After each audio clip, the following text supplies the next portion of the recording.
Hello, it's Richard Wilson here, founder of the Family Office Club. I wanted to do a different type of Monday Mandate update this week. I just got done hosting our event in San Francisco on Thursday, and then went straight to a dentist, doctor, investor club event and spoke there this weekend. I brought my daughter with me there since I've been traveling a bit too much. So it was the first time bringing my daughter to an event without another parent or adult kind of helping out with that process. So that was interesting. But also, at that event and in general, I've just seen a big interest in the topic of values because a lot of teams have their core values on their wall or in their handbook, and the company team might know some of their core values. But what I'm finding is that the wealthiest of families who've been around for a very long time find the values as critical, because otherwise the family destroys each other and they don't talk to each other, or there's mismanaged expectations, or the family isn't aligned, or they don't make decisions in a proper way together. And it comes up a lot when somebody's putting together a family office. Well, what do you want to do? Who do you want to work with? What new reality do you want to live in? What type of people do you want to associate with? What type of deals are you looking for? Are you worried about the long term, or are you trying to really propel entrepreneurism, etc.? So the values are important in propelling a family office forward and organizing energy. It's important in defending relationships between family members so the wealth doesn't destroy the family.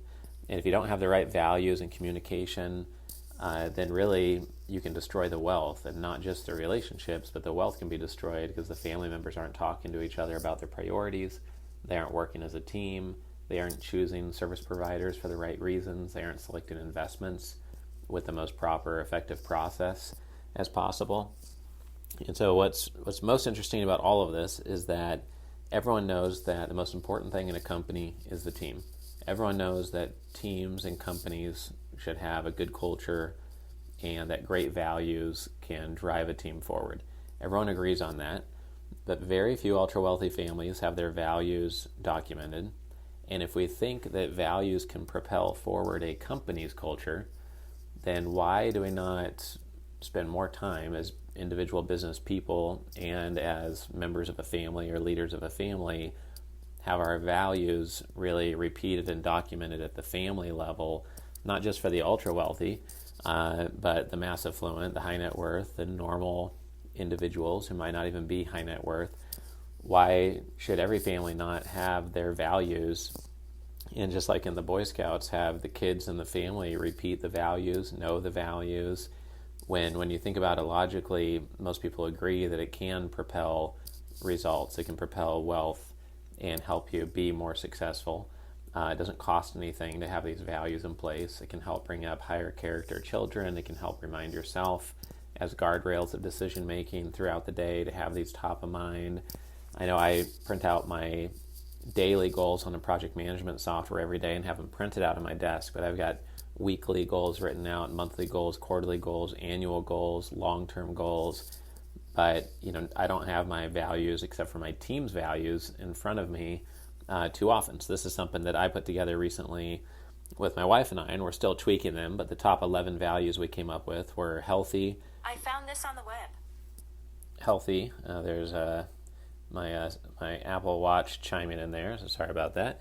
But the values I've written out here were healthy, bold, brave, clean, cheerful, kind, Kaizen, which means constant improvement, persistence or grit, responsible, respectful, and high integrity. So this is just a draft version of the values I've written out with my wife. We're going to turn these over a few more times, and then we'll have our kids start to see them posted at home and start saying them and talk to them, about these different things. But it already came into play how these were helpful in examples of sharing with my children on how to respond to things in life, because when I was flying with my daughter to the conference on Friday, we were supposed to arrive at 11 p.m. at our destination, which is pretty late for a 7-year-old already. And on the way, we missed our layover because of technical issues on our first flight. So we ended up not getting to our hotel until about 1 a.m. in Charlotte, which is not where the event was.